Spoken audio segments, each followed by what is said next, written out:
si ate. Oh, mag-asawa. Ano pangalan niyo, te? Ha? Jovelyn apelido. Ha?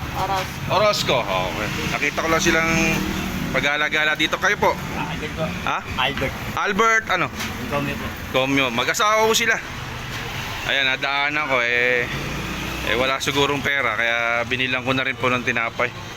Ano pa? Sige, bumili ka, babayaran ko. Kape? Bigyan mo. Soft lang po, soft drink daw. Bigyan mo soft drinks. Kawawa naman si ate, oh. Buntis pa yan, si ate. Ako. Yan, ito yung mister ka na, di ba? Magiging tatay ka na. Yan, bigyan mo.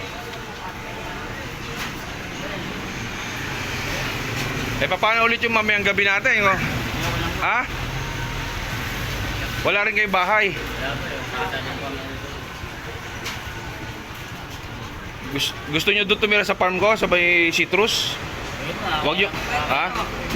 Hindi nakakaya yun. Walang bantay kasi doon eh. Pero kaya nyo alagaan. Magtanim-tanim kayo para hindi kayo...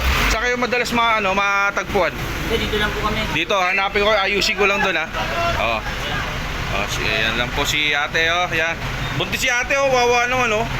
Wawa yung baby. Siyempre, humihingi rin niya ng pagkain. Sige, babalikan ko kayo dito, ha. Patitirahin ko kayo sa farm. Oh, boss, pabili-bili, baka nag-iossi ka eh. Sige, te, ha. Okay, ikaw, ha. Wag na mag-iossi.